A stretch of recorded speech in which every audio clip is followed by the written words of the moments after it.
Okay, सो हमने previously wave topic start किया हुआ है। सो वेव में देख लेते हैं लास्ट लेक्चर में हमने क्या क्या सेक्शन कवर कर लिया हुआ है।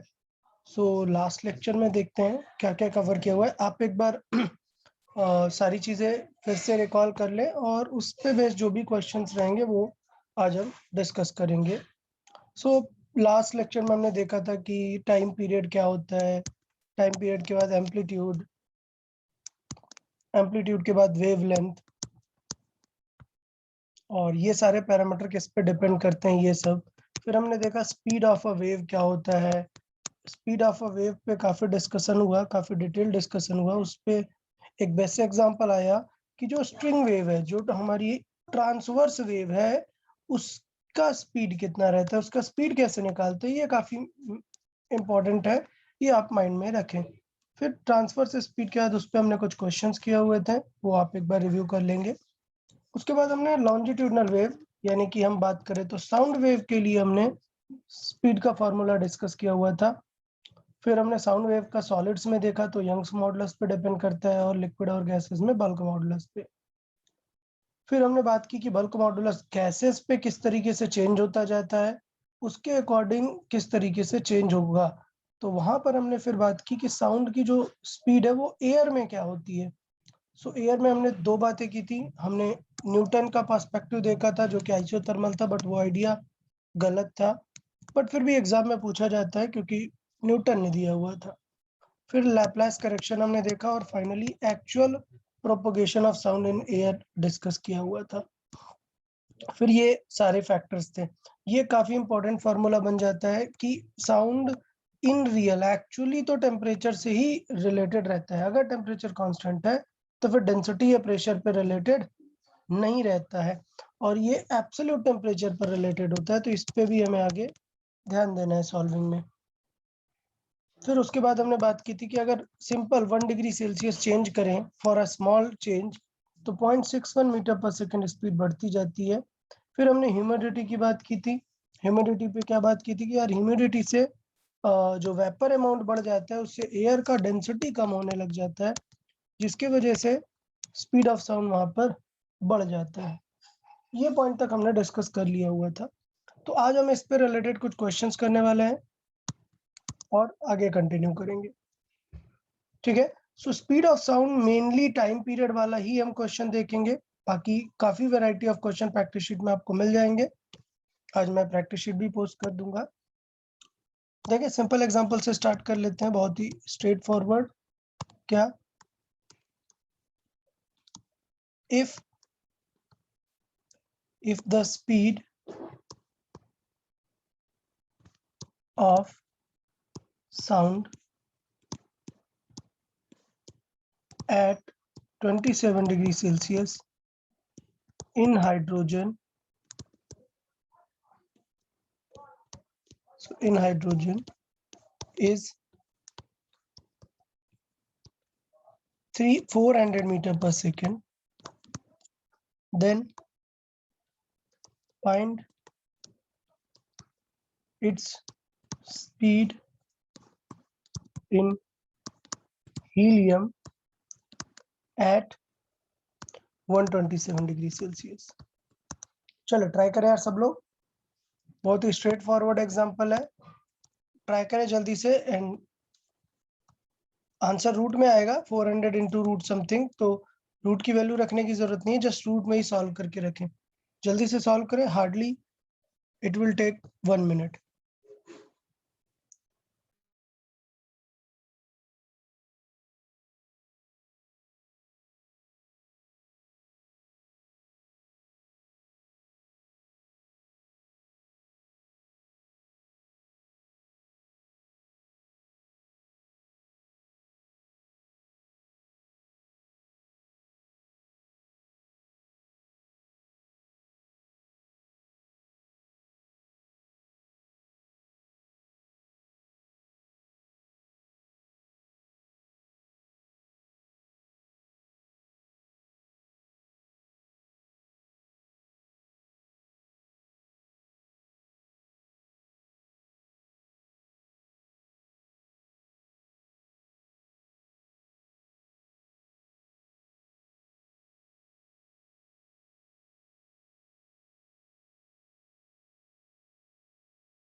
चले बताएं यार, किसी का आंसर आया फाइनल?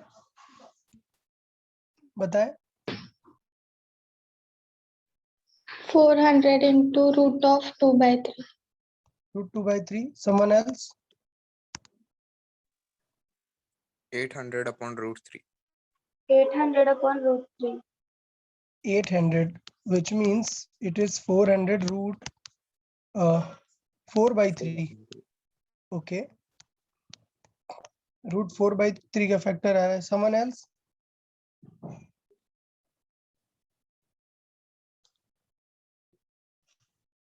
चले यार देख लेते हैं क्या गलतियां की आपने। यार ऑनेस्टली पहले देवाशीष बताओ यार, फॉर्मूला क्या यूज करेंगे यहाँ पर? √ omega r t upon m. Omega Omega नहीं सॉरी गैमा. Gamma √γ RT/m। अच्छा, इनमें से कौन सी चीजें कांस्टेंट है और कौन सी अभी यूज में आने वाली हैं? कौन सी चीज M- कांस्टेंट है? m कांस्टेंट रहेगा हाइड्रोजन का, गैमा और r. नहीं, ये कांस्टेंट नहीं, रेशियो निकालना है ना हमें हाइड्रोजन और हीलियम में। तो कौन सी चीजें हाइड्रोजन और हीलियम में चेंज होंगी? H2 and He। मास और temperature. H2 and He। Variables क्या क्या है? So as per the question temperature temperature है उनका, मॉलिक्यूलर मास है और गैमा. गैमा भी चेंज होगा। तो आपने तीनों कंसिडर किए? इसका मतलब अगर मैं रेशियो देखूंगा V2/V1 तो ये आना चाहिए क्या, रूट ओवर पहले γ2/γ1 T2/T1 एंड बिकॉज m क्या है, m इनवर्स में है तो m का रेशियो उल्टा आएगा। ये तो गैमा ध्यान दिया या नहीं? गैमा ध्यान दिया, m गलत लिखा. अच्छा m अच्छा, नहीं लिखा. ओके ठीक है। तो यहाँ पर यार मेन चीज ध्यान देना है कि हाइड्रोजन के लिए F कितना होता है? हाइड्रोजन के लिए F होता है 5। 5. तो इसका गैमा कितना आ जाएगा? 7/5. सो 1 + 2/F करेंगे अगर हम, सो 5 रखेंगे, आ जाएगा 7/5। सेकंड अगर हम बात करेंगे हीलियम का, सो हीलियम के लिए F कितना होता है 3।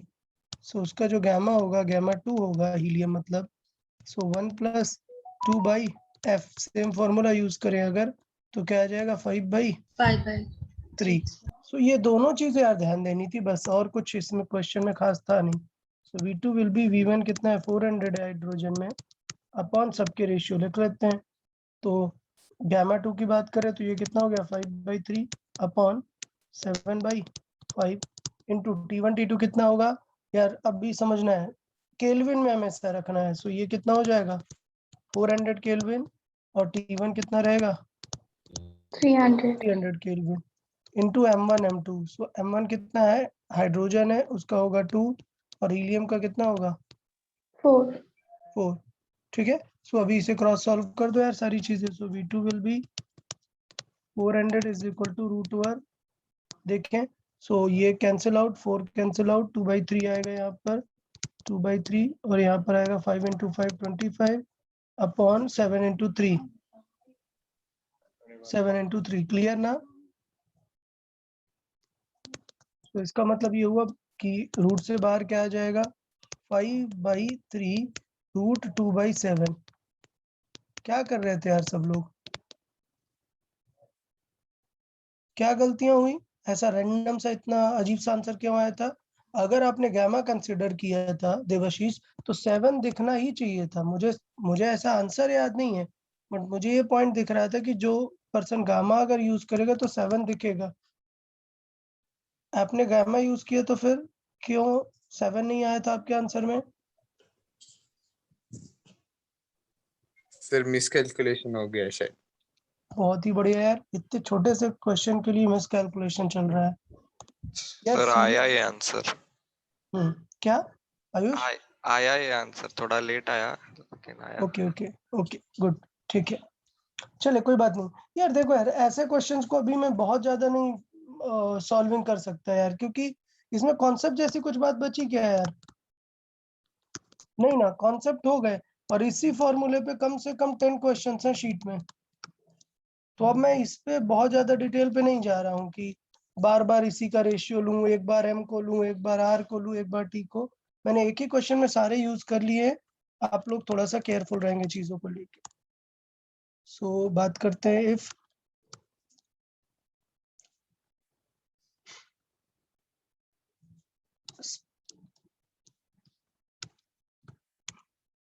the speed of sound in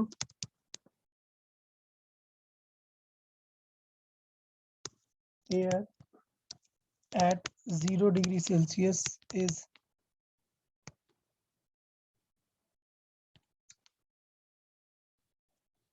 320 meter per second, then find the speed if temperature is increased by 5%. Also find if temperature increases by 40%. चलें अभी ट्राई करें यार।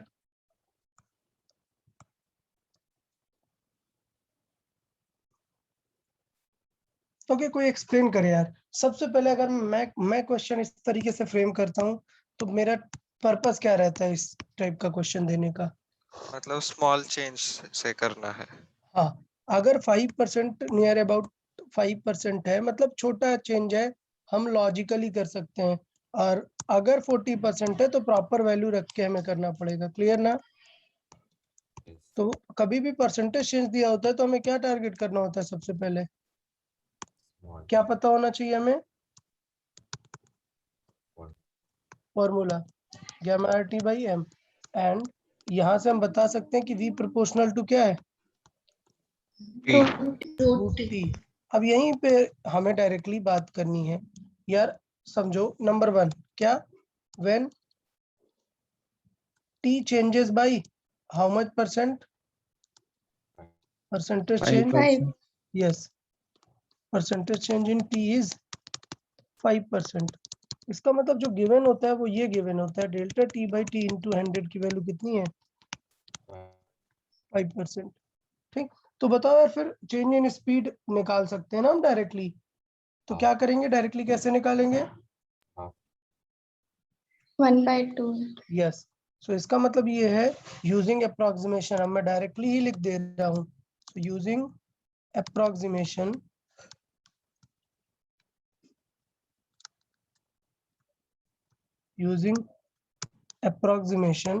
वो अप्रोक्सीमेशन क्या है कि अगर v proportional to root t है तो परसेंटेज चेंज जो होगा, मतलब delta v by v, that will be equal to power बाहर मल्टीप्लाई हो जाएगी into delta t by t। Clear है या नहीं सबको? डन। अच्छा, क्या हमसे परसेंटेज चेंज पूछ रहा है क्या क्वेश्चन में? नहीं, एक्चुअल स्पीड पूछ रहा है, बट हमें पता है कि अगर हमने परसेंटेज चेंज निकाल लिया तो इनडायरेक्टली एक्चुअल स्पीड ही आ जाएगी। ओके ना? Yes sir. हाँ, सो इसका मतलब ये हुआ कि percentage change of v, change in v, ये कितना हो जाएगा? या टेम्परेचर बढ़ा रहा है ना, तो ये पॉजिटिव ही रहेगा, 1/2 इंटू 5%। सो क्या आंसर आएगा? 2.5%। तो इसका मतलब ये हुआ कि न्यू स्पीड अगर मैं पूछूंगा तो क्या हो जाएगी? वो एक्चुअल स्पीड का 2.5%। समझ आया ना? ये हो गई क्या, न्यू स्पीड। बट ये 2.5% इंक्रीज हुआ है एक्चुअली। ये क्या हुआ है? इंक्रीज हुआ है। तो ये न्यू स्पीड नहीं है, ये क्या है? Change in speed. Clear? New speed आपको फिर उसमें ऐड करके निकालनी पड़ेगी। सो ये क्या हो गई? Change in speed. कितना आ गया? सो V कितना था 320 इंटू 2.5 अपॉन 100। कोई डाउट क्या है इसमें? और न्यू स्पीड कितनी आ जाएगी? 300 प्लस न्यू स्पीड आ जाएगी यस 320 प्लस ये वैल्यू अपन ऐड कर देंगे। ओके सो इसे क्या कर सकते हैं, इसे सॉल्व कर सकते हैं 5/2 जैसा कंसिडर कर सकते हैं 2.5 को। सो ये आ जाएगा कितना 1.6 इंटू 5 मतलब 8। क्लियर सबको? यस हाँ सो इसका मतलब ये हुआ कितनी हो जाएगी 328 मीटर पर सेकेंड। सो भी यार आइडिया समझ में आया ना यार, ऐसे क्वेश्चंस बहुत बार मिलेंगे तो इसलिए मैं चाहता हूँ कि आप एक बार टारगेट करके रखें। और मैंने पहले भी बोला है कि इस तरीके के अप्रोक्सीमेशन के क्वेश्चन बहुत बार आएंगे तो उनको आपको स्ट्रेट फॉरवर्ड अप्रोच करना रहता है। नंबर 2 बात करें क्या, व्हेन टेम्परेचर चेंज कितना है 40. 40%। सो व्हेन टेम्परेचर चेंज 40% है तो फिर हम अप्रोक्सीमेशन नहीं लगा सकते, तो हमें डायरेक्ट इधर वैल्यू रख के परसेंटेज निकालना है। बट प्रॉब्लम ये है कि यहाँ पर वैल्यू निकालने की जरूरत ही नहीं है ना। सो डायरेक्टली क्या निकालो T2 is equal to T1 plus T1 का 40%, यही तो लिखा हुआ है ना। और T1 कितना था 0 था, तो क्या मैं यहाँ पे 0 लिखूंगा क्या 270. 273। सो ये ओवरऑल आएगा 273 इंटू 1 प्लस 0.4 मतलब कि फाइनल टेम्परेचर जो आएगा वो आएगा 273 इंटू 1.4। ये दोनों का क्या आ जाएगा टेम्परेचर। तो यहाँ से हम डायरेक्टली कंपेयर कर सकते हैं क्या V2 by V1 will be root 2 और T2 by T1। और हमें पता है कि V2 हमें फाइंड करना है, V1 कितना था 320 इज इक्वल टू यहाँ पर क्या रहेगा 273 इंटू 1.4 अपॉन अपॉन यहाँ पर कितना आ जाएगा 273 कैंसिल हो जाएगा। ऐसा करते हैं 40% की जगह 44% ले लेते हैं तो प्रॉब्लम ही नहीं रहेगी।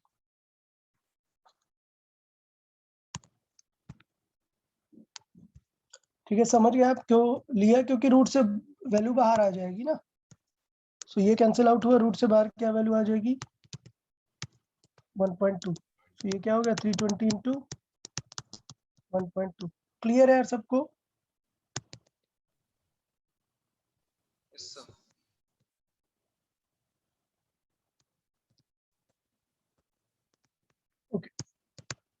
ठीक है सो ये पर्पस सिर्फ ये था कि आप परसेंटेज चेंज को थोड़ा सा अच्छे से ध्यान दें, रेशियो वगैरह निकालें। कोई नई चीज नहीं है, मैं बहुत बार फिजिक्स में ये रेशियो निकालने की सिनेरियो और परसेंटेज चेंज का सिनेरियो बता चुका हूँ। तो आई गेस इसमें इतना टेंशन वाली बात नहीं होनी चाहिए। क्लियर है यार यहाँ पर? Yes, sir. यस सर चलिए ठीक है, एक और एग्जांपल ले लेते हैं थोड़ा सा फाइनल, इसके बाद अपन नेक्स्ट सेक्शन में मूव करेंगे। Find the ratio of speed of sound in H2 and a mixture of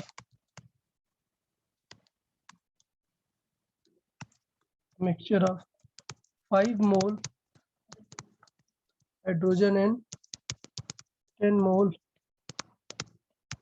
helium at same temperature। Question समझ आया यार? क्वेश्चन समझ आया ना यार सबको? फर्स्ट पार्ट क्या है, फर्स्ट सेक्शन हमने किसे कंसिडर किया हुआ है हाइड्रोजन को, जबकि सेकंड सेक्शन हमारा क्या है 5 मोल यस मिक्सचर है 5 मोल हाइड्रोजन प्लस 10 मोल हीलियम। ठीक, तो बस क्वेश्चन शुरू करने में सबसे इंपॉर्टेंट बात यह है कि क्या क्या चीजें बदलने वाली हैं। नंबर 1 पहले बताओ, क्या दोनों का गैमा सेम रहेगा क्या? No, sir. No, sir. और ये हीलियम है, सोचो मैं यहाँ पर O2 कर देता तो गैमा सेम रहता है? नो सर गैमा सेम रहता, क्योंकि हाँ। फर्क नहीं पड़ता यार, याद रखो यार, तुम लोग कॉन्सेप्ट याद नहीं रखते हो कि यार अगर एक डायटोमिक मिला है दूसरा डायटोमिक मिला है, फर्क नहीं पड़ता ये कितना है ये कितना है, फाइनल फीलिंग तो डायटोमिक ही रहेगी ना। और इसीलिए तो हम एयर को डायटोमिक बोलते हैं, क्योंकि उसमें क्या है 78% नाइट्रोजन है, 21% ऑक्सीजन है, बाकी सारी मोस्टली डायटोमिक है, सारा कुछ पूरा मिलकर डायटोमिक वाली ही फील देगा ना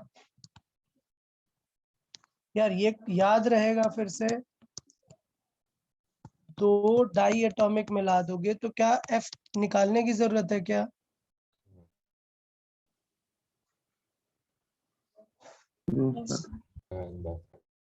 यार नहीं है, ऑफ कोर्स नहीं है, दोनों डाइटोमिक है तो फाइनल आंसर भी डाइटोमिक होगा, इसका मतलब गैमा कांस्टेंट है, बट यहाँ पर मैंने जानबूझ के एक डिफरेंट रखा हुआ है, तो थोड़ा सा ध्यान देना है कि क्या क्या चीजें चेंज होंगी। गैमा चेंज होगा, मॉलिक्यूलर मास भी चेंज होगा या नहीं? हाँ सर। बिल्कुल, ये मिक्सचर है ना, तो मिक्सचर का अलग अलग आएगा, तो दो चीजें चेंज होने वाली हैं। गैमा 1 कितना होगा, हाइड्रोजन का कितना है 1 + 2/f ना, और f की वैल्यू कितनी होती है इसके लिए 5, सो कितना आएगा 7/5, और इसके लिए सॉल्व करेंगे m, उसके लिए कोई दिक्कत नहीं थी, m1 क्या हो जाएगा हाइड्रोजन 2, ठीक। अब ये मिक्सचर के लिए फाइंड करना है यार, तो पहले m मिक्सचर देख लेते हैं, m मिक्सचर कितना हो जाएगा बताओ यार, कोई कैसे निकालते हैं?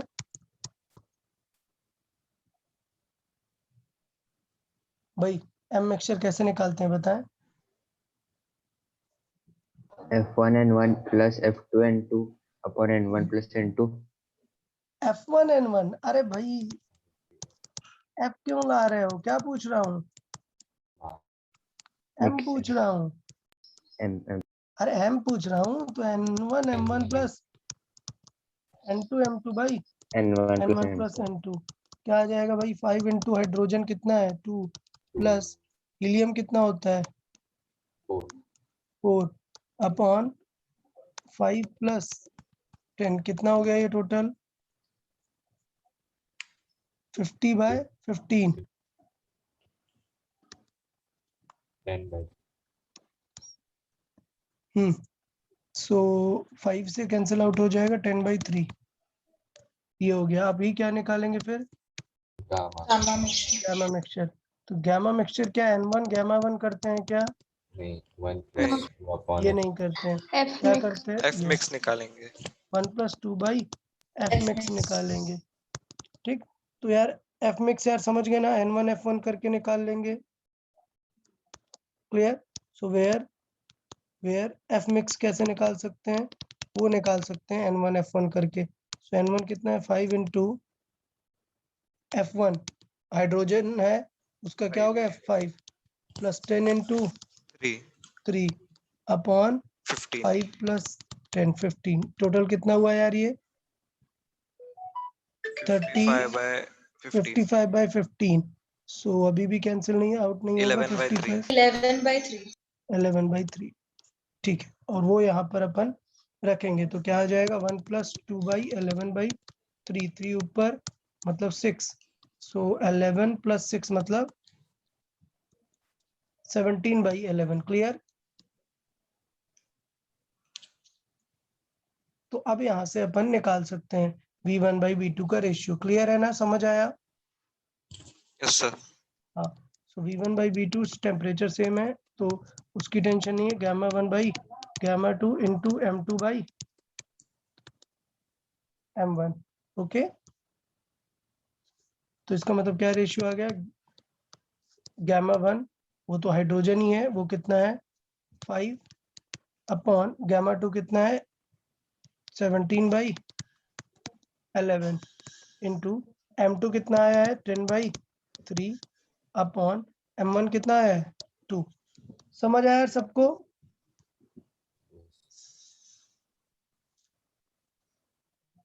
यार बता यार, मिक्सचर का क्वेश्चन समझ आया या नहीं?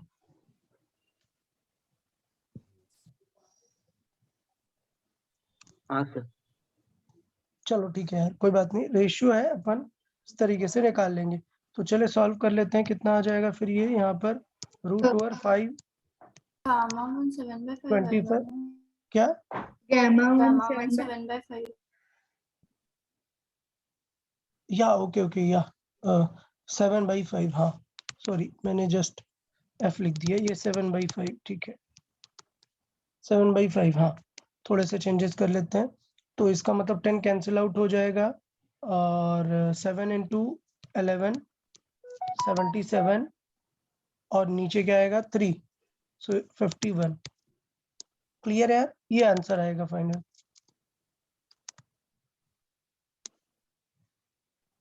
ठीक है, तो यार अभी ये स्पीड ऑफ साउंड से रिलेटेड थोड़े से जो बेसिक्स हैं वो क्लियर है सबको? Yes sir. Yes, sir. चले ठीक है, तो ये पैरामीटर्स ऑफ जो वेव है वो यहाँ से हमारा कंप्लीट होता है। अपन नेक्स्ट सेगमेंट पे मूव करेंगे, क्या इक्वेशन ऑफ वेव पे। तो हमने सारे पैरामीटर्स अगर देख लिए हैं तो अब हम इक्वेशन पे भी जा सकते हैं। तो अभी हम नेक्स्ट पार्ट क्या देखेंगे, इक्वेशन ऑफ वेव। ठीक, अच्छा यार, इक्वेशन ऑफ वेव समझने से पहले मैं बात कर लूं कि यार हमारे जो सिलेबस में है वो बहुत ही सिंपल वेव रहेगा, मतलब बहुत ज्यादा ऐसा कॉम्प्लिकेटेड वेव नहीं है। मतलब हमारे सिलेबस में सिर्फ कौन सा वेव है, प्लेन प्रोग्रेसिव वेव। क्या, प्लेन प्रोग्रेसिव वेव।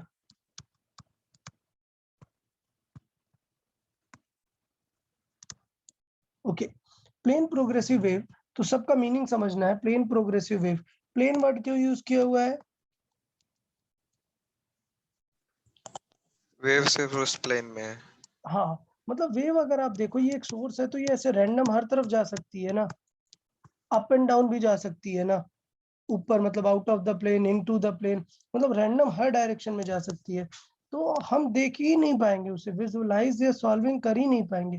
तो हम क्या कंसिडर करते हैं कि अगर हमने ये पेपर का एक प्लेन ले लिया है तो वेव बस इस प्लेन में ऐसे इस डायरेक्शन में मूव हो। अब हम ऐसे भी वेव में मूव हो सकती है, आउट ऑफ द प्लेन भी मूव हो सकती है, वो सब हम डिस्कस नहीं करेंगे। तो हमारे सिलेबस का पार्ट वो नहीं होता। हमारे सिलेबस का पार्ट क्या है, प्रोग्रेसिव, मतलब वेव क्या हो रही है, आगे की आगे तरफ मूव। मूव हो रही है। अच्छा, वेव का मतलब क्या है, मीडियम के पार्टिकल क्या करेंगे, मोशन ऑफ, आगे प्रोपोगेट करेंगे। नहीं प्रोपोगेट नहीं करते भाई, motion of particle of mediums.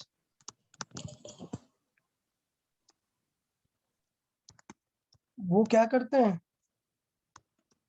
Oscillation करते हैं, मूव नहीं होते ना यार। यही तो बात बताई थी कि वेव में मैटर कभी मूव ही नहीं होता। क्या करते हैं, ऑसिलेशन करते हैं। तो आपको ऑफ कोर्स पता होना चाहिए कि अगर वो ऑसिलेशन करेंगे तो हमारे सिलेबस में कौन सा आ जाएगा, फिर इसका मतलब उसका बहुत ही सिंपलर वर्जन आ जाएगा। क्या आ जाएगा, SHM क्लियर। तो इसका मतलब ये होगा कि अगर वो एसएचएम करने लगे, when medium particles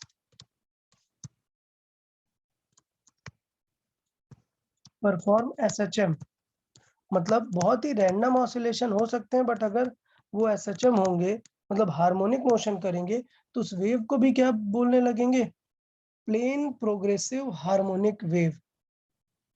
plane progressive wave को ऐसा पीपीडब्ल्यू भी लिख देते हैं, ऐसा कुछ काम नहीं है। मैं सिर्फ वेव ही बोलूंगा, बार बार मैं प्लेन प्रोग्रेसिव वेव नहीं यूज करूंगा। तो इसका मतलब ये वो बन जाती है हार्मोनिक प्लेन प्रोग्रेसिव वेव। ठीक है, सो अब बिकॉज प्लेन वर्ड हमने यूज कर लिया है तो वहां पर प्लेन हटा देते हैं, सिर्फ क्या यूज करते हैं, harmonic progressive wave. Then the wave, then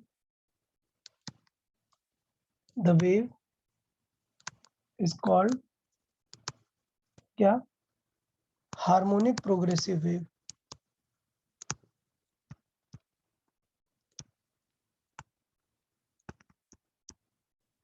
मैं ये क्यों समझा रहा हूँ, क्योंकि थोड़ा सा डिफरेंस रहेगा। कोई भी नॉर्मल प्रोग्रेसिव वेव होगी और हार्मोनिक प्रोग्रेसिव वेव, इन दोनों में क्या डिफरेंस होगा बताओ यार। एक नॉर्मल प्रोग्रेसिव वेव और एक हार्मोनिक प्रोग्रेसिव वेव में क्या डिफरेंस होगा मेजर?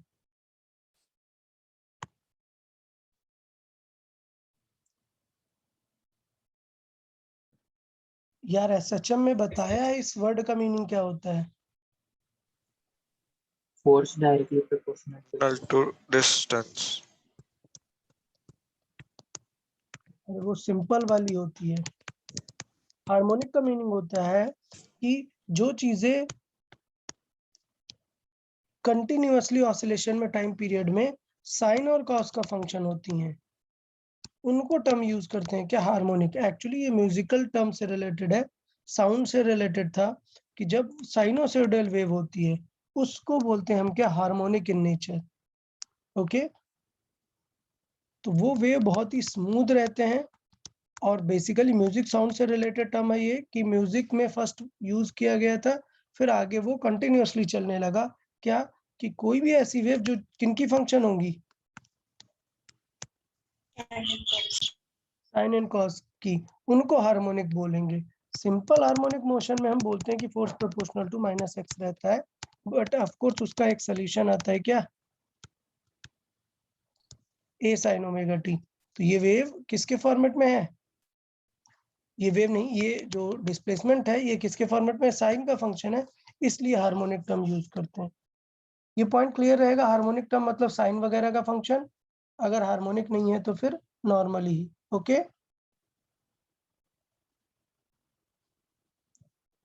बताए कोई डाउट क्या है यहाँ पर? No, sir. अच्छा, अब देखते हैं प्रोग्रेसिव वर्ड का मीनिंग क्या है। प्रोग्रेसिव का मीनिंग क्या है? प्रोग्रेसिव का मीनिंग ये है कि प्रोग्रेसिव टर्म को समझ लेते हैं थोड़ा सा। प्रोग्रेसिव टर्म को समझ लेते हैं। प्रोग्रेसिव का मीनिंग ये है कि सपोज मैं at t is equal to 0 पर बात कर रहा हूँ, तो t इज इक्वल टू 0 पर वेव कहाँ पर है? लेट से वेव यहाँ पर है, मतलब t इज इक्वल टू 0 पर मैंने एक हाफ सेगमेंट ऑफ वेव क्या कर दिया है?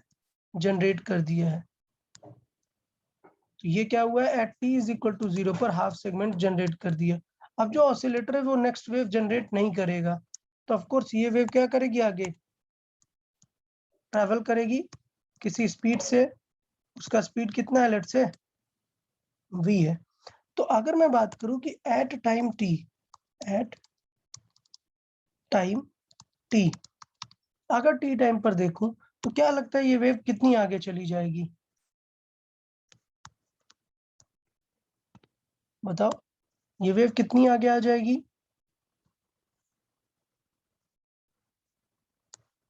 अरे सिंपल काइनेमेटिक्स, जो चीजें गिवन है उसके टर्म्स में बताओ। अगर हमें वेव की स्पीड पता है, यस, कितना होगा? अगर मैं बात करता हूँ कि पहले वेव यहाँ पर थी और अभी V वेव into यहाँ T। पर, यस, गुड। सो कितनी डिस्टेंस मूव हो जाएगी? v into T. सो अगर मैं बात करूँ तो डिस्टेंस मूव हो जाएगी v इंटू टी। अच्छा, अब समझे, अब पॉइंट आ रहा है कि ठीक है ये प्रोग्रेसिव है, मतलब आगे की तरफ ट्रेवल कर रही है और टी टाइम पे इसने v into T distance cover कर ली। अब सोचो, मुझे इसकी इक्वेशन लिखना है। इक्वेशन तो इक्वेशन में हमें दो प्रॉब्लम होगी। क्या? पहले तो हमें क्या दिखाना पड़ेगा? टाइम दिखाना पड़ेगा। इक्वेशन में क्या क्या चीजें होनी चाहिए? पहले तो फंक्शन ऑफ टाइम, लेकिन हमें ये भी तो बताना पड़ेगा कि इस टाइम पर वेव की लोकेशन क्या है, मतलब एक्स क्या है। समझ आया? अच्छा, ये बताओ हम इक्वेशन किस चीज की लिखेंगे? एनर्जी की लिख सकते हैं, या फिर प्रेशर की लिख सकते हैं, या फिर टेंशन की लिख सकते हैं, या फिर एम्पलीट्यूड की लिख सकते हैं। तो वेव किसी भी टाइप की इक्वेशन लिख सकते हैं। हम अपने सिलेबस में, जो हमारे 12th के सिलेबस में है, 11 12th में, वो किस चीज की इक्वेशन है?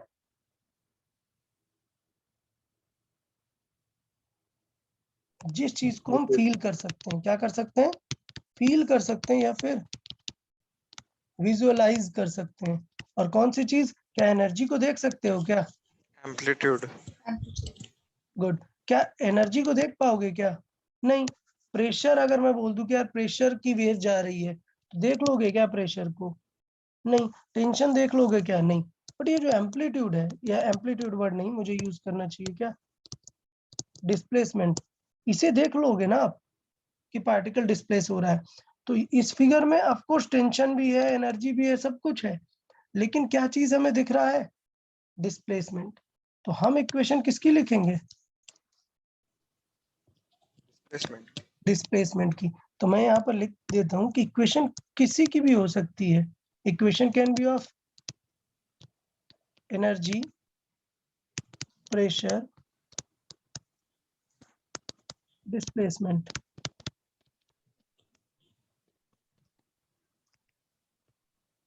ओके, तो हम बेसिकली डिस्प्लेसमेंट को टारगेट करेंगे because it is easy to visualise. अच्छा, अब हमें डिस्प्लेसमेंट बताना है पार्टिकल का।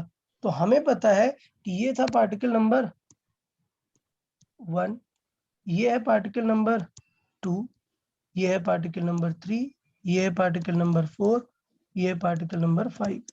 ठीक। सो अगर मैं बात करूं कि एट t0 पर पार्टिकल ए का डिस्प्लेसमेंट हुआ या नहीं हुआ, x1।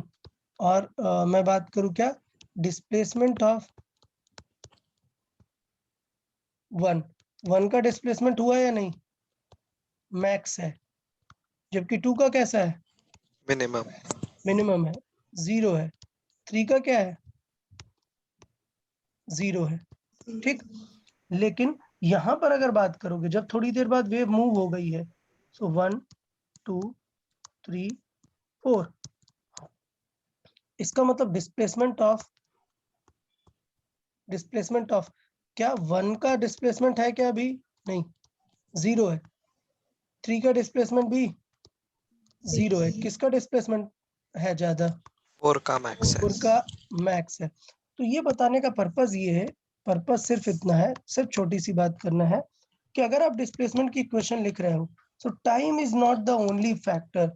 आपको और भी क्या मेंशन करना पड़ेगा? लोकेशन। लोकेशन। ठीक है।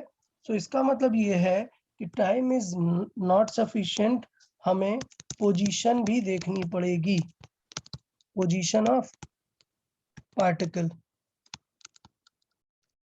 समझ आया कि नहीं? मतलब डिफरेंट टाइम पर अगर आप देखोगे तो सिर्फ ये सफिशिएंट नहीं है कि आप ऐसे बता पाओ।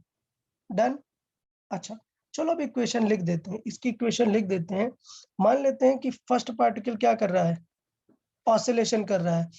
अभी अगर ऑसिलेशन कर रहा है तो t0 पर इसका क्या है, एम्पलीट्यूड मैक्सिमम है। सो मैंने लिख दिया कि यार y1 की इक्वेशन की कुछ ऐसी बात होगी कि t0 पर ये वैल्यू क्या होगी, मैक्स होगी। तो मुझे साइन का फंक्शन लिखना चाहिए cos, cos. Cos omega T. ठीक है, तो ये आएगा मैक्स। अब सोचो थोड़ी देर बाद मैं देखूं तो ये मैक्सिमम 4 वाले के पास पहुंच गया ना, क्या ये 1 का रहा क्या? नहीं। 1 का अगर थोड़े टाइम बाद देखोगे तो क्या आंसर आ जाएगा, 0।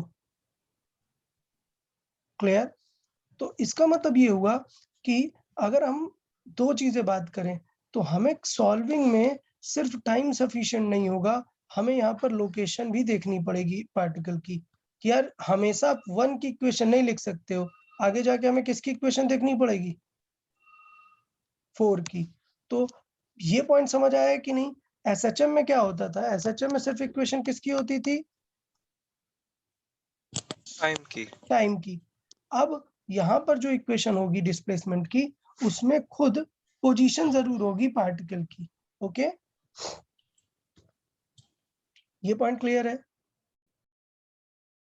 ओके, तो मैं सिंपल वे पे लिख देता हूँ कि कोई भी एक वेव इक्वेशन प्रोग्रेसिव वेव कैसी दिखेगी। देखें प्रोग्रेसिव वेव, तो प्रोग्रेसिव वेव आपको कुछ इस तरीके से फंक्शन से दिखेगी, y is equal to function of ax plus minus bt, मतलब डिस्प्लेसमेंट भी होगा और t भी होगा, दोनों का फंक्शन आपको वहां पर दिखेगा। ये हो गई हमारी क्या प्रोग्रेसिव वेव की इक्वेशन। कोई सा भी ऐसा फंक्शन जो इसे फॉलो करेगा वो प्रोग्रेसिव वेव बन जाएगा। ये y क्या है, डिस्प्लेसमेंट ऑफ मीडियम पार्टिकल, कब, at time t and position, उसकी पोजीशन क्या है x, x पोजीशन का एक पार्टिकल है, t टाइम पर उसका डिस्प्लेसमेंट का इक्वेशन रहेगा ax प्लस bt के फॉर्मेट में दिखेगा। अब ये कैसे फ्रेम किया गया है, देखें दो तीन चीजों में इसे फ्रेम किया गया हुआ है। क्या, आप खुद सोचो कि एक वेव है, वो यहाँ से स्टार्ट हो रही है, हमने बात की कि यार वो t टाइम में कितनी डिस्टेंस कवर कर लेती है, vt डिस्टेंस कवर कर लेती है। इसका मतलब ये हुआ कि पहले आपने वेव लिखी यहाँ की, सिमिलर आंसर आप कहाँ पर लिख सकते हो, इस x का लिख सकते हो। तो अगर मैं बात करूं कि ये ऑब्जेक्ट आपसे x दूर है और आपने एक y इज इक्वल टू कुछ इक्वेशन लिखी, कोई एक इक्वेशन आपने लिख दी, ठीक, अगर आप देखो तो वही इक्वेशन आप इस पार्टिकल के लिए भी लिख सकते हो, बट प्रॉब्लम ये है कि इसने कितनी डिस्टेंस कवर कर ली, vt डिस्टेंस कवर कर ली। क्लियर, तो इसका मतलब अगर आप x का फंक्शन देखोगे तो आपको ये vt फंक्शन उसमें से सब्ट्रैक्ट करना पड़ जाएगा। अच्छा, सब्ट्रैक्ट करना क्यों पड़ जाएगा, क्योंकि अगर आप t 0 रखो तो आपको सेम x की वैल्यू आ जानी चाहिए वहां पर, ठीक है। इसका मतलब ये हुआ कि जब भी कभी x और t का फंक्शन दिया होगा आप वहां से स्पीड कंपेयर कर सकते हो। तो अगर मैं कभी भी इस प्रोग्रेसिव वेव के फंक्शन से स्पीड निकालना चाहता हूं, अगर मैं यहाँ से क्या निकालना चाहता हूँ, स्पीड ऑफ वेव, देखें इस फंक्शन से क्या निकालना चाहता हूँ, स्पीड ऑफ वेव, तो वो आपको हमेशा याद रखना है, स्पीड ऑफ वेव, स्पीड का यूनिट क्या होगा, मीटर पर सेकंड। अच्छा, ए और बी की डायमेंशन देख के बताओ, ए की डायमेंशन क्या होगी, 1/मीटर, 1/मीटर, और बी की डायमेंशन क्या होगी, सेकेंड। सेकंड। तो अगर मुझे मीटर पर सेकंड चाहिए तो मुझे a बाई बी करना होगा या b बाई ए, b/a। कुछ समझ आया, b बाई ए, ठीक है। सो ये चीज हमें यहाँ से लर्न करके रख लेनी है कि कभी भी प्रोग्रेसिव वेव में अगर काम की बात दिखी तो स्पीड ऑफ वेव हो जाती है क्या, कोएफिशिएंट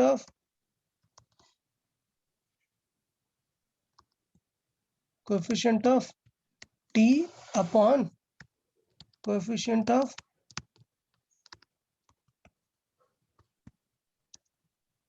x। ये याद रखना है कि कोएफिशिएंट तो उल्टा डायमेंशन कैरी करेगा, इसलिए उसको रिवर्स में रखना है। तो इसका मतलब ये हुआ कि हम ये लर्न करके रखेंगे कि v इज इक्वल टू क्या होता है, b बाई ए, याद रहेगा सबको, v is equal to b by A, ठीक है। दूसरा इंपॉर्टेंट रूल क्या होता है, ये बीच में मैंने प्लस माइनस क्यों लिखा हुआ है, तो बेसिकली प्लस माइनस क्या बताता है आपको, डायरेक्शन बताता है। तो थोड़ा सा मैथ में चल लेते हैं यार, मैथ में देखें इस इक्वेशन, इसकी वैल्यू क्या होती है, अगर मैं ऐसे एक ग्राफ बना दूं, ये लाइन क्या है, y is equal to mx, यार कोई डाउट किसी को इसमें, नहीं सर, ये इक्वेशन क्या है, y is equal to mx plus c। mx plus c, ये जो c है ये क्या है, ये हाइट है c, y-इंटरसेप्ट। y intercept. तो इसका मतलब ये हुआ कि इनडायरेक्टली अगर मैं देखूं तो x नहीं वेरी हुआ, y को इसमें लिखा गया है, ऐसे लिख सकता हूँ ना, y minus c is equal to m x. इसका मतलब जब आपको इक्वेशन को पॉजिटिव y में शिफ्ट करना होता है तो आपको वैल्यू क्या करनी है, रिड्यूस करनी है होती है। पॉइंट समझ आया? क्योंकि x की वैल्यू 0 तब आएगी जब आप y की वैल्यू c रखेंगे।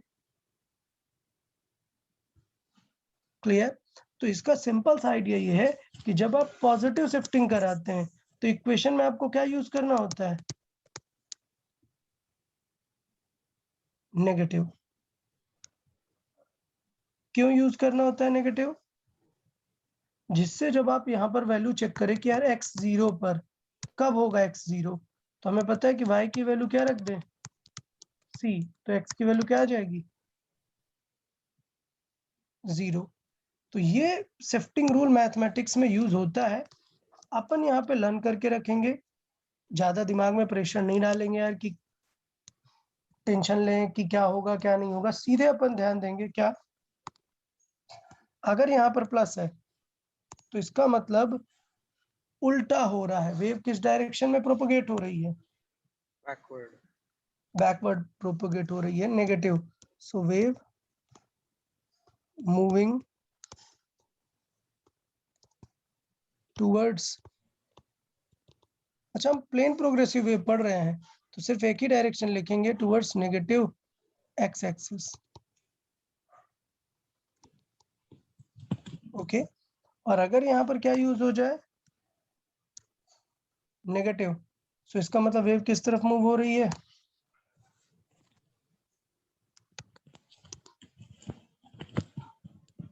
क्या होगा, वेव मूविंग टूवर्ड्स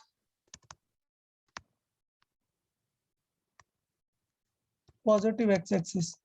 यार कोई डाउट क्या इसमें किसी को?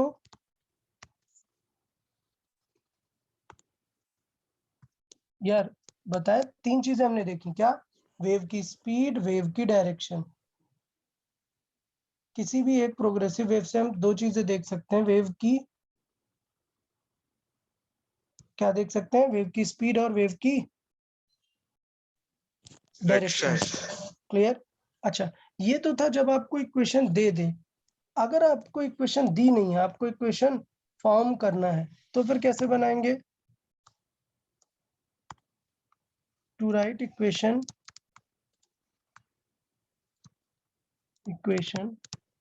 when speed is given, speed and direction is given। ठीक है, अगर स्पीड और डायरेक्शन दी हुई है तो फिर क्या करेंगे, तो यार डायरेक्शन का आप समझ गए क्या, प्लस माइनस में कोई टेंशन है क्या, प्लस मतलब किस तरफ जा रही है, बैकवर्ड जा रही है।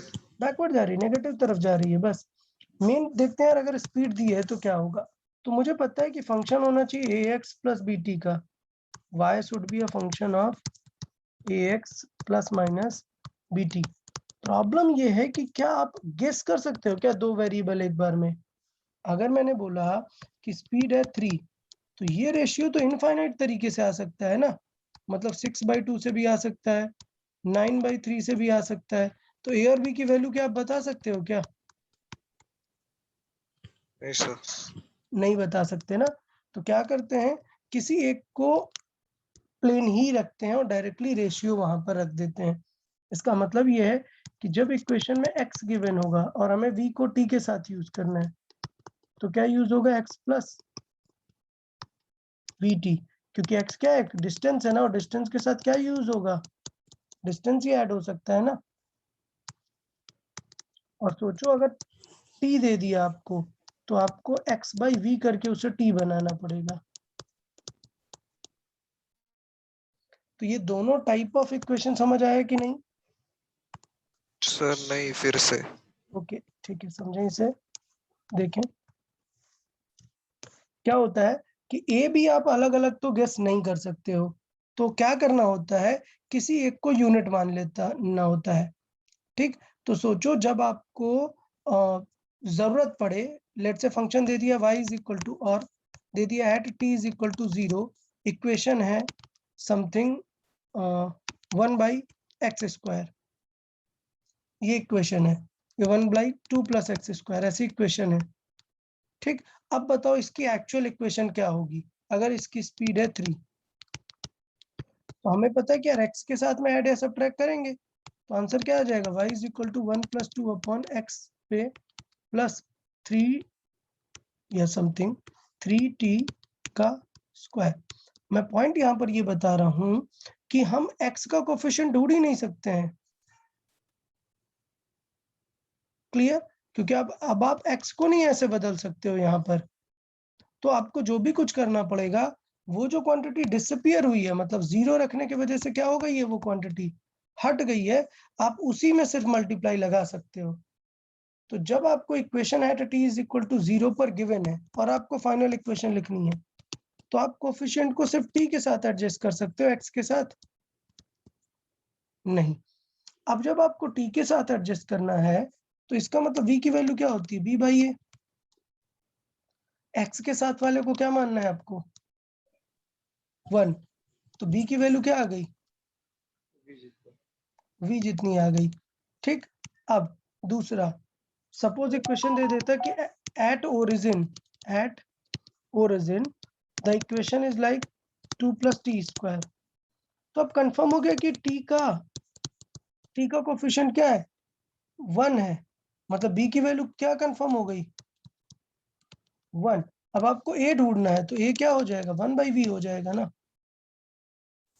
तो x के साथ जो एडजस्ट करेंगे वो क्या होगा, x/v। तो ये तो एक मेथडोलॉजी है, इसे डायमेंशन एनालिसिस से आप याद रख सकते हैं। डायमेंशन एनालिसिस क्या है कि यार कभी भी डिस्टेंस के साथ ऐड क्या करोगे,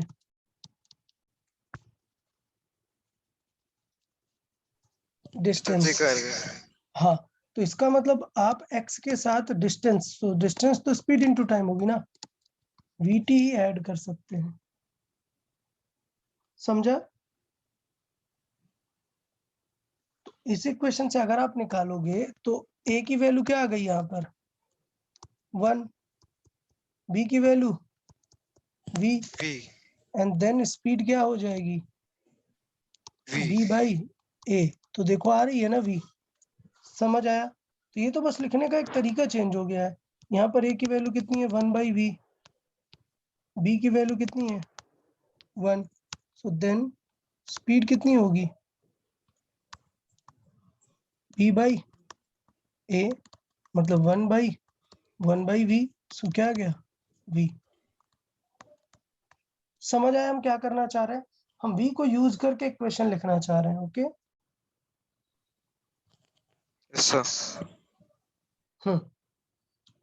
ठीक है, चलो ठीक है यार, एक एग्जांपल दे ही देते हैं, तुम लोग एग्जांपल के थ्रू समझ लोगे। प्रोग्रेसिव वेव में मैं एक रिपल या वेव पल्स का एग्जांपल दे देता हूँ। ठीक है, एक रिपल का एग्जांपल दे देता हूँ।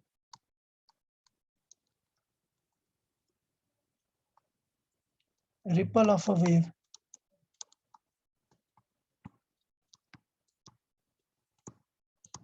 ठीक है। सो अगर मैं एक रिपल लिखना चाहूँ तो यार थोड़ी सी मैथमेटिक्स लगानी पड़ेगी, आप लोग को मैं डायरेक्टली बता देता हूँ। हमें ऐसे टाइप का कुछ फंक्शन चाहिए, बताओ मैथमेटिक्स में ऐसा टाइप का फंक्शन कैसे ढूंढ सकते हैं।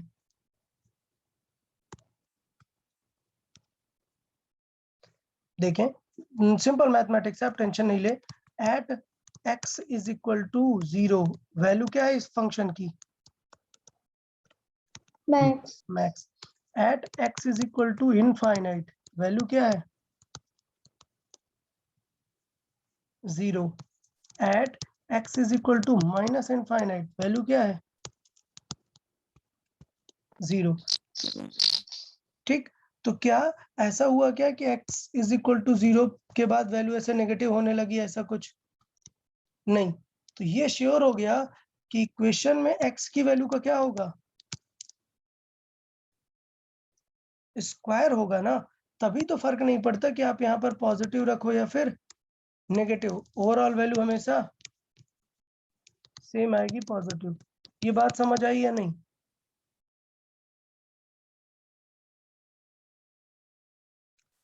अच्छा देखो, नहीं भी आई तो चलेगा, टेंशन मत लो, ये मैं फंक्शन आपको बता देता हूँ कि कौन सा फंक्शन ऐसे दिखेगा।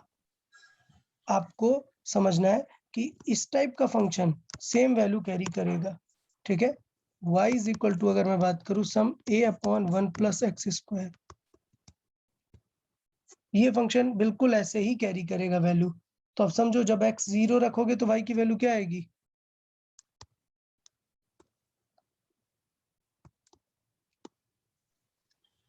ए जितनी आएगी।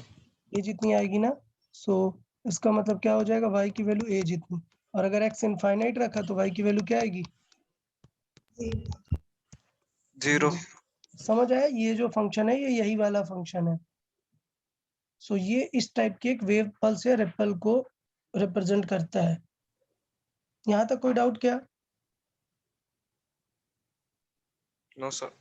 हाँ, अब हम इसे बना देते हैं क्या, प्रोग्रेसिव। क्या बना देते हैं? प्रोग्रेसिव।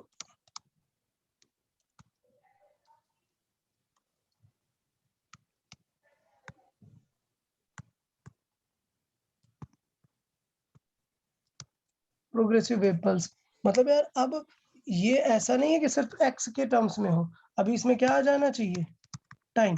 क्या डिफरेंट टाइम पर ये अलग अलग लोकेशन पर हो। तो इसका मतलब ये है कि प्रोग्रेसिव अगर मैं बात करूं तो ये कुछ ऐसा होना चाहिए, क्या कि डिफरेंट टाइम पर अलग अलग होना चाहिए। तो मान लेते हैं यहाँ पर है, ये कब है, at t is equal to 0। थोड़ी देर बाद ये यहाँ पर होना चाहिए, थोड़ी देर बाद ये यहाँ पर होना चाहिए। समझ आया ना? अच्छा, तो यार अगर मैं इसकी लोकेशन लिखना चाहता हूँ, देखना, नोटिस करना, मान लेता हूँ, दे देता हूँ आपको, स्पीड कितनी है, 3 metre per second.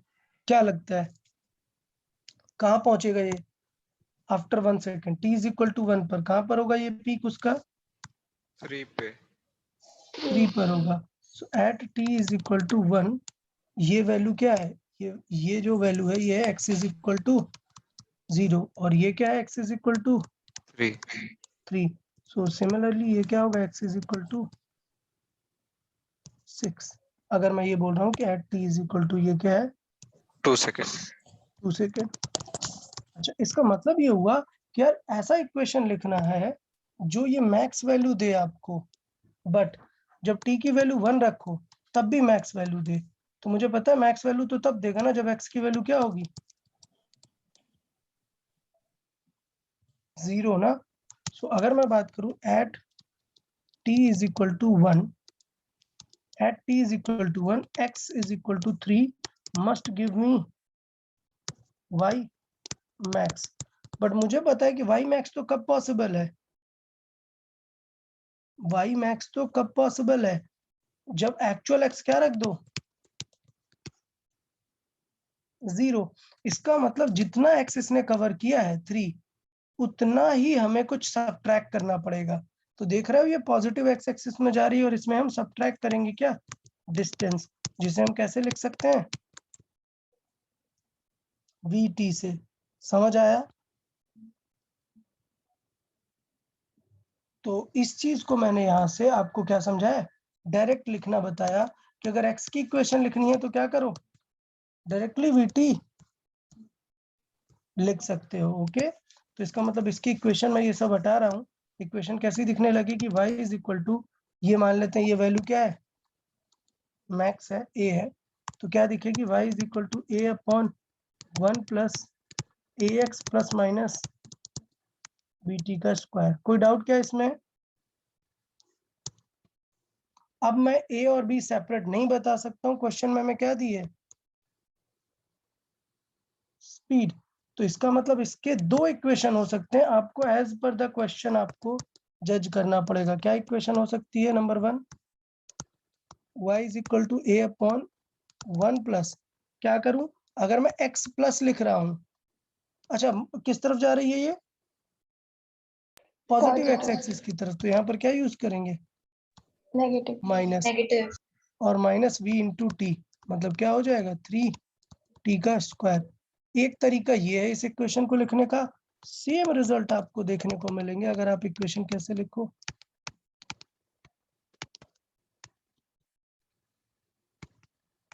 x/3 minus T. समझ आया? ये दो अलग अलग ऑप्शंस हैं, आपको देखना पड़ेगा कि किस तरीके से क्या चूज करना है। आइडिया समझ आया कि नहीं?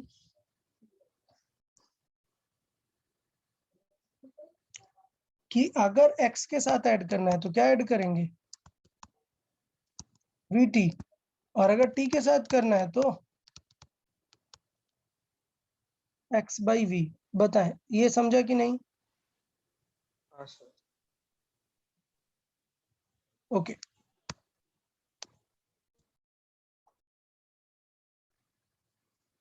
ठीक है, चाहिए तो यहाँ से खुद देख सकते हो कि क्यों माइनस होगा। अगर मैं at t is equal to क्या रख दूं 1, तो यहाँ पर अगर मैंने 1 रखा तो आ जाएगा ax प्लस b। आप समझो ये x तो और बढ़ गया है ना, जबकि हमें क्या चाहिए मैक्स लाने के लिए 0, मतलब ये b सब्ट्रैक्ट होना चाहिए। तो प्रोग्रेसिव वेव के बारे में ये थोड़ी सी दोनों चीजें पैरेलली रखनी होती हैं, ये अपन को समझ के चलनी होती हैं। मैं एक और एग्जांपल के थ्रू और क्लियर पिक्चर आपको समझा देता हूँ।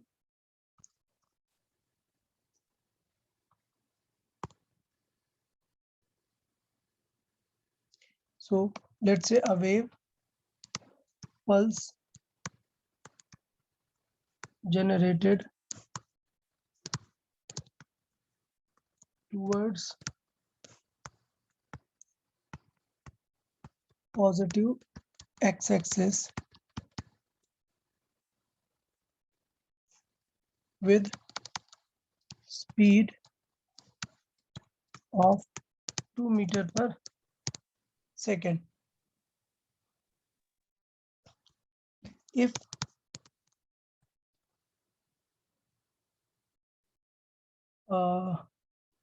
let's say if its initial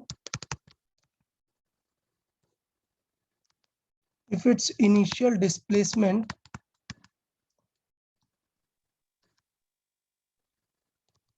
is given by y is equal to 4 by 1 plus x square, then write its equation at any time t. Clear? बताए ये पॉइंट समझ आया कि नहीं? क्वेश्चन क्या है? ओके, यहाँ पर also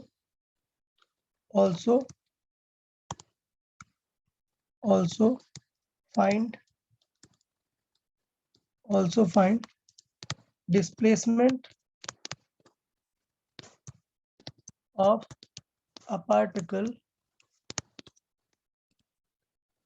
at x is equal to 1 at t is equal to 1। तो t is equal to 1 पर x is equal to 1 पर जो पार्टिकल होगा उसका डिस्प्लेसमेंट बताना है।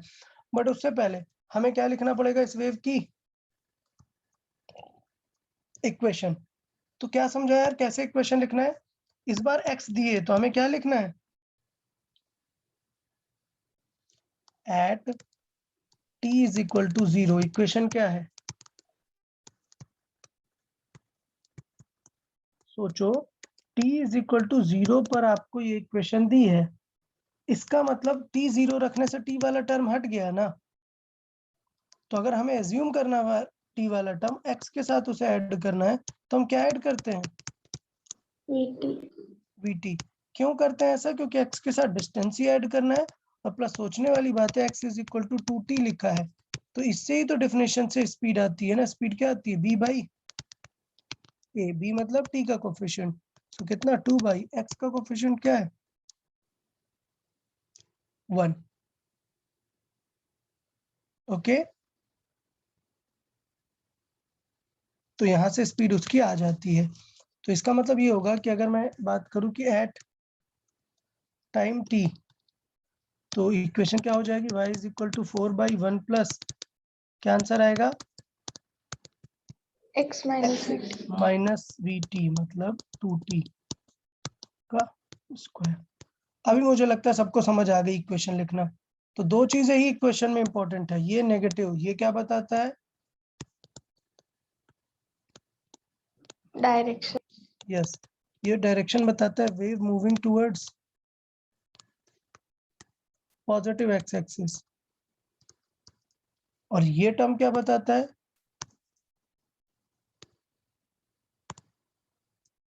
ये टर्म क्या बताता है? Speed. Speed of wave. ठीक, अब दूसरा क्वेश्चन आप सॉल्व कर सकते हो क्या? x इज इक्वल टू 1 पर t इज इक्वल टू 1 का displacement. So at x is equal to 1, t is equal to 1, displacement कितना आएगा? तो y इज इक्वल टू कितना आ गया? 4/1 प्लस x की वैल्यू क्या रखी हमने? 1 माइनस t की वैल्यू क्या रखी? 1. 1। सो यार ये क्या आ गया? ये वैल्यू -1 स्क्वायर करेंगे 1 मतलब क्या आ गया? 4/2 मतलब कितना आ गया? 2 आ गया। जो भी मीटर या सेंटीमीटर होगा वो आ जाएगा अकॉर्डिंगली। इसका मतलब पता है क्या है? इसका मतलब पूरा फिगर बना लेते हैं। चलो, ऑल्दो क्वेश्चन में पूछा नहीं है बट मैं फिगर बना देता हूँ कि अगर आप at t is equal to 0 देखें, वेव कहाँ पर है? अगर यहाँ पर t 0 और x 0 रखोगे तो एम्पलीट्यूड की वैल्यू क्या आएगी? क्या आएगी ये वैल्यू? मैक्स मतलब कितनी? क्वेश्चन में दी है कितनी? 4। अब देखो कितनी देर बाद? 1 second. At t is equal to 1 second. ये पीक कहाँ पर पहुंच जाएगा स्पीड के अकॉर्डिंग देखें तो? x इज इक्वल टू 2 पर पहुंच जाएगा ना ये पीक। इसका मतलब ये वेव कहाँ हो गई होगी? वेव थोड़ी गड़बड़ है यार।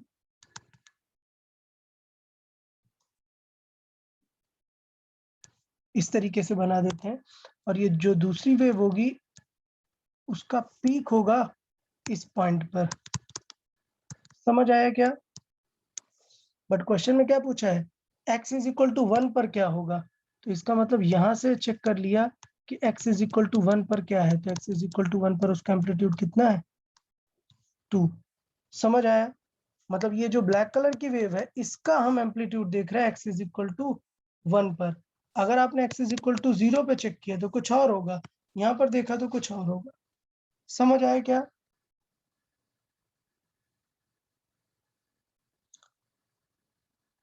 तो इससे ये क्लियर हो रहा है कि वेव कहाँ जा रही है?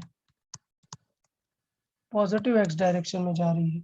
आप एक डिफरेंट टाइम पर कहीं और पे भी देख सकते हो तो पता चल जाएगा कि वो कहाँ पर है। बता यार यहाँ ये पॉइंट समझ आया कि नहीं?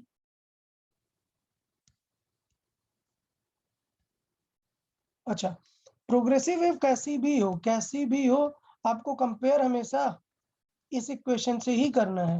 मतलब मैं और कुछ एग्जांपल दे देता हूँ। लेट्स से एक और एग्जांपल दे देता हूँ। Find the speed of given wave. Find the speed of given wave. तो यार देख लो, सपोज आपको वेव ऐसे दी है y is equal to e⁻³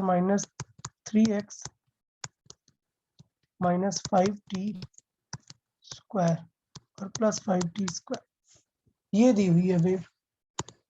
तो बताओ क्या ये प्रोग्रेसिव वेव है?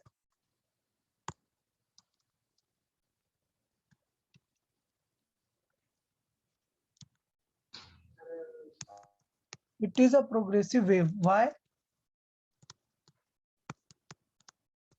बिकॉज क्या दिख रहा है यहाँ पर?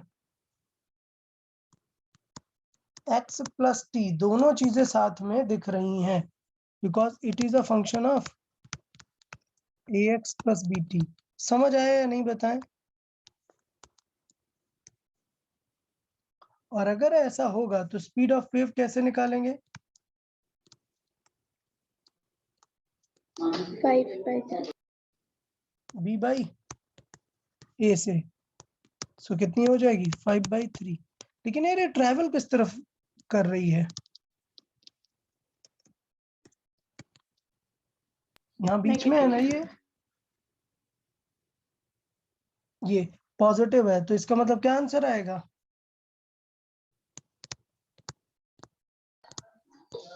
Left side. Yes, towards negative x axis.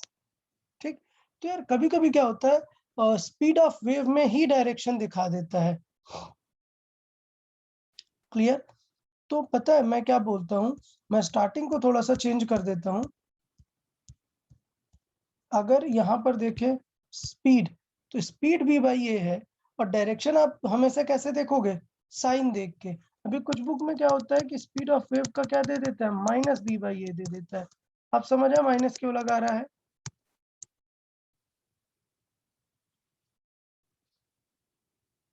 अरे यार ये समझ आए माइनस क्यों लगा रहा है? ये दिखाने के लिए कि अगर ए एक्स प्लस बी टी है तो यहाँ पर एक नेगेटिव आ जाएगा ना, जो बताएगा कि किस डायरेक्शन में जा रही है वेव। नेगेटिव डायरेक्शन में। सोचो अगर मैं यहाँ माइनस बी टी लिखूँ तो बी खुद कैसा हो जाएगा? माइनस का, तो आंसर क्या आ जाएगा? प्लस। तो इसलिए मैं बोल रहा हूँ कि आप ठीक है, ये सोचने की जरूरत नहीं है, कंफ्यूज मत हो जाना कि कुछ बुक में sir v is equal to minus B by A दिया था, आपने गलत लिखा दिया, ऐसा कुछ है क्या? नहीं। अगर ऑप्शंस आपको नेगेटिव पॉजिटिव में मिल रहे हैं तो आपको नेगेटिव के साथ आंसर देना है। क्लियर? सो मैं यहाँ पर लिखूंगा if options are as following.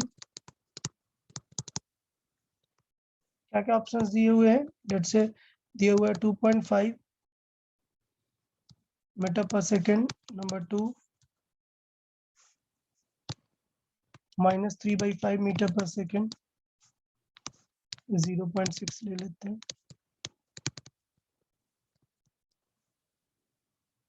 Clear? Fourth या इस तरीके से करते हैं, plus 0.6 metre per second, -5/3 metre per second, and fourth is 5 metre per second. तो कौन सा आंसर करेक्ट हो जाएगा बाय डिफॉल्ट? बताओ कौन सा आंसर मार्क करोगे स्पीड का? थर्ड, क्योंकि ऑटोमेटिकली नेगेटिव साइन के साथ ही आपको कंसिडर करना है। तो क्या आपको माइनस बी बाई याद करने की जरूरत है क्या?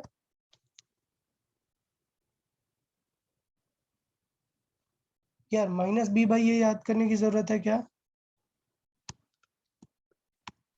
नहीं, जस्ट बी बाई ये याद करो, काम बन जाएगा।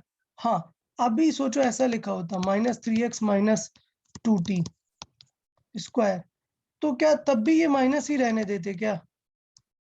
नो। नहीं, ये कॉमन आ जाता। तो बेसिकली आप x को पॉजिटिव बनाने का हमेशा ट्राई करेंगे।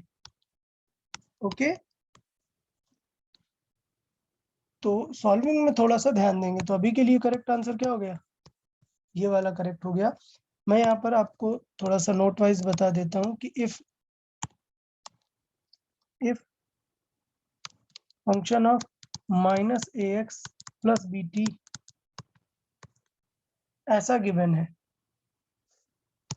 इस गिवन, तब भी क्या करो, माइनस कॉमन ले लो, इसे माइनस ऑफ ax - bt ही लिखो। क्लियर? और तब इस साइन को देखो, मतलब x वाले को बेसिकली क्या हो जाना चाहिए, वहां पर पॉजिटिव हो जाना चाहिए। ये पॉइंट समझ आया कि नहीं? कैसे डायरेक्शन देखेंगे वेव की?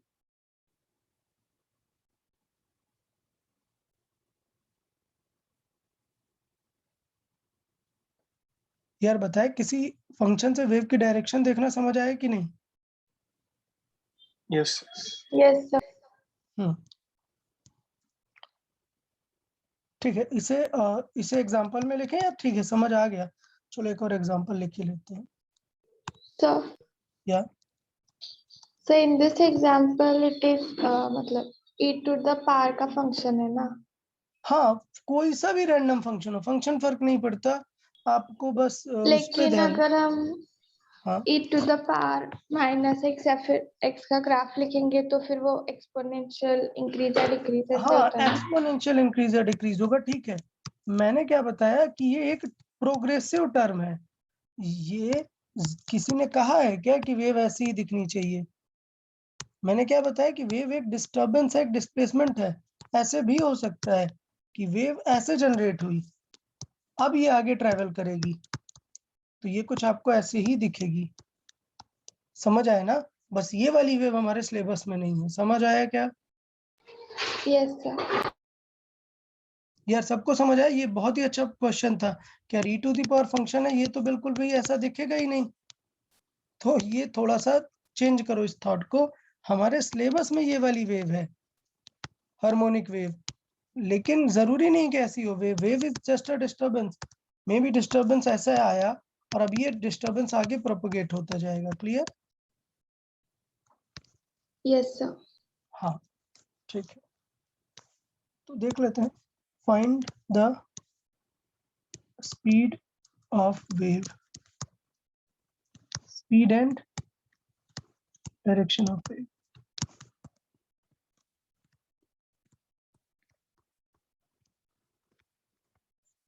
Let's say y is equal to है 3 sin minus 4x plus 5t।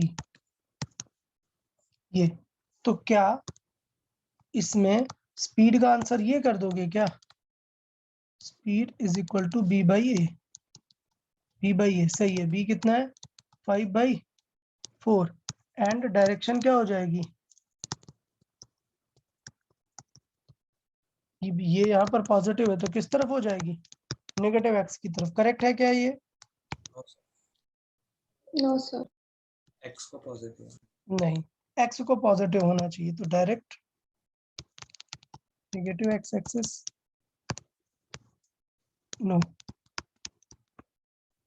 To check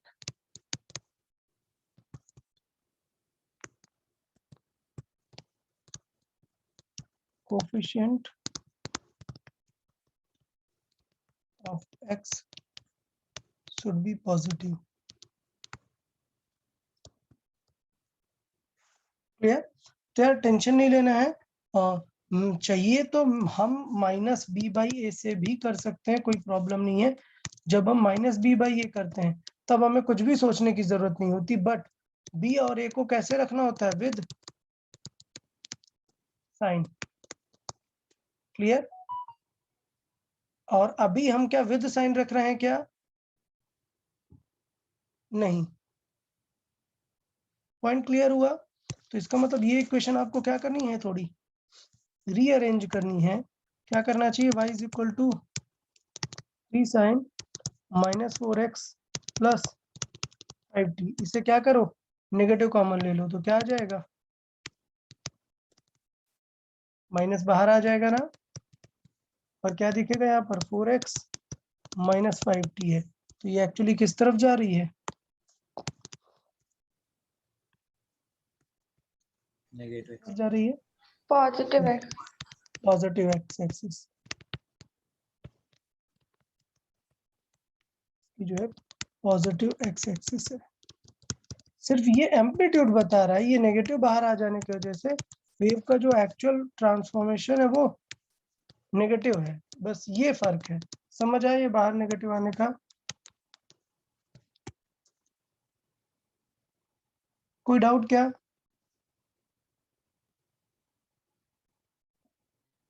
यार बता, इसमें कोई डाउट? या फिर इन सब का मैं एक सेपरेट भी पॉइंट बता देता हूं कि अगर हम क्या लिख लें? माइनस बी बाई ए, और बी और ए को कैसे रखें? सेम नहीं, सेम। बी और ए को किसके साथ रखें? With sign. तो आपको स्पीड विद प्रॉपर साइन आ जाएगा। समझ आया क्या?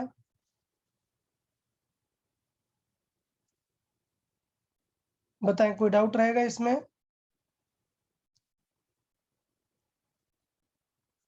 तो आप लोग बताएं यार, क्या बेटर है? बी बाई ए को विदाउट साइन रखना है या विद साइन रखना? चलो ठीक है, अल्टरनेट मेथड करके डाल देता हूँ यहाँ पे।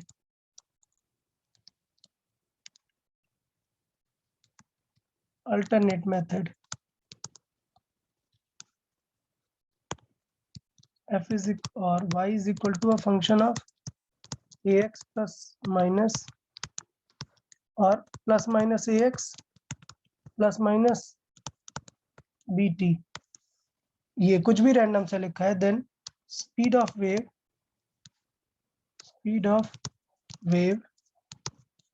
will be minus b by a with sign a भी कैसे रखना है, with sign। अगर आपने ऐसा किया सो फाइनल, अगर ये पॉजिटिव आया और ये नेगेटिव आया, अगर पॉजिटिव आया तो किस तरफ मूव हो रही है, पॉजिटिव एक्स एक्सिस। पॉजिटिव की तरफ, टुवर्ड्स पॉजिटिव एक्स एक्सिस, और अगर नेगेटिव आया so moving towards negative x axis. इसमें कोई डाउट क्या?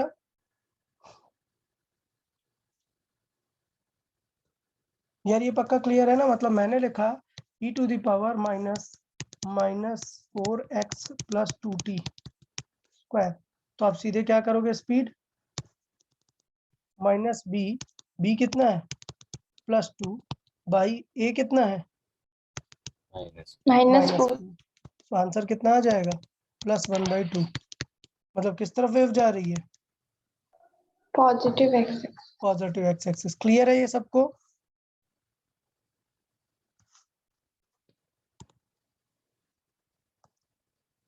Yes.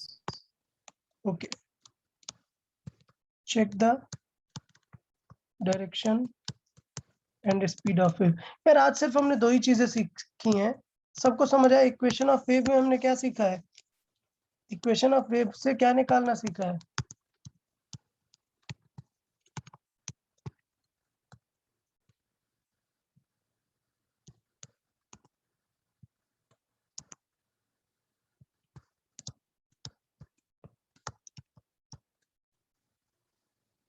तो हमने स्पीड और डायरेक्शन निकालना सीखा है। स्पीड ऑफ वेव ये क्या हो जाएगी, -b/a, और b किसका कोफिशिएंट है, t का, वो है +2/a कितना है -4, तो क्या आंसर आ गया, +1/2। सो प्लस क्या बता रहा है,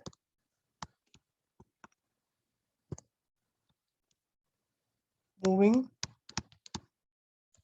towards positive x axis.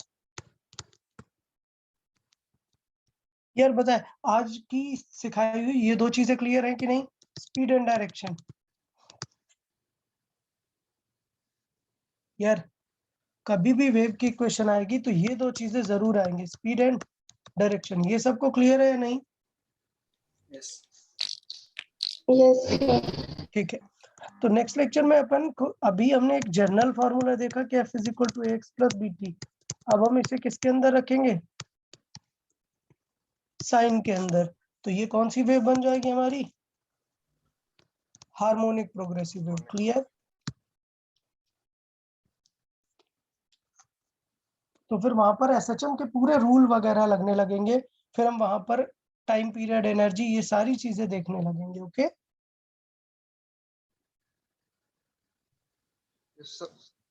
Okay, चलो यार ठीक है यार, फिर आज के लिए इतना काफी है, नेक्स्ट लेक्चर में आगे कंटिन्यू करते हैं। Okay, bye bye everyone.